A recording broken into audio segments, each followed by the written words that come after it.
vraiment dans plusieurs domaines.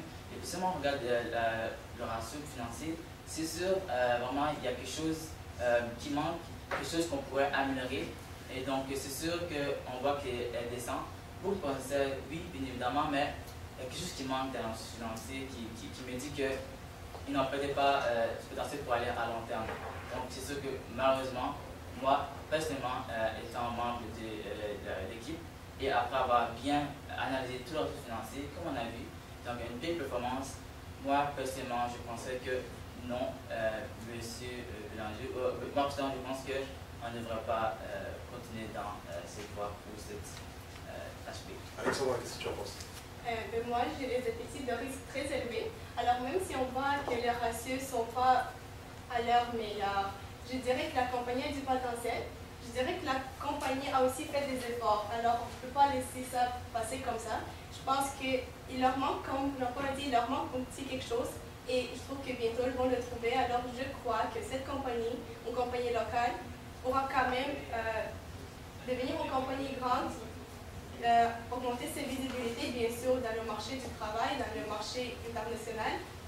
Et moi, je dirais que j'investirai dans la compagnie à long terme parce que je crois qu'il y a du potentiel, il y a l'espace pour travailler. Bien sûr, il y a comme un grand travail à faire, mais la compagnie, oui, je l'investirai là-dedans. Merci beaucoup. Merci. La durée de la présentation est de 17 minutes 33 secondes. Je passe maintenant la parole pour les 5 minutes de questions. Bon, alors si je comprends bien, dans votre équipe, toi tu dis, Michel, cesse de mettre de l'argent là-dedans, don't put good money over bad money. Si tu as assez investi, les marges s'effondrent, tu me fais une recommandation de ne pas investir.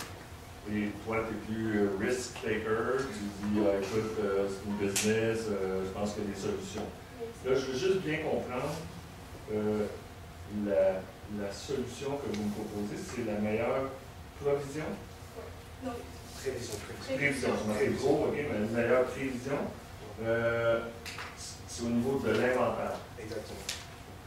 Donc, faire des recherches comme voir comment que vous pouvez optimiser la chaîne d'inventaire pour avoir peut-être juste ce qui est demandé par le client. Donc, voir la demande qui s'en vient, essayer de prévoir la demande et par rapport à ça, faire les achats des inventaires et regarder comment que la ligne d'inventaire peut être optimisée. Parce que surtout que de l'inventaire assis comme ça coûte de l'argent, juste le garder chez vous. Ça va améliorer mon bénéfice brut, Oui, dans le sens que si on fait une meilleure prévision, exemple, si vous voulez vendre, vous pensez que vous allez vendre pour 20 millions, donc vous prévoyez l'inventaire pour 20 millions. Toutefois, si on est capable de mieux prédire exactement combien est-ce que vous allez vendre, ça permet de vraiment avoir une opération spécifique au nombre que vous allez vendre, ça permet de ne pas avoir d'inventaire de trop, et de vraiment aller exactement combien vous avez besoin et ne pas vraiment perdre de l'argent dans les stocks inutilisés.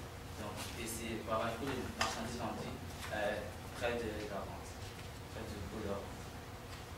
Vous avez mis l'emphase sur justement le coût de nos stocks, les assets, etc. Une des raisons là-dessus, c'est qu'on achète à l'international. Donc, on a beaucoup de risques de change, je pense vraiment avec la monnaie canadienne, ça va pas très bien.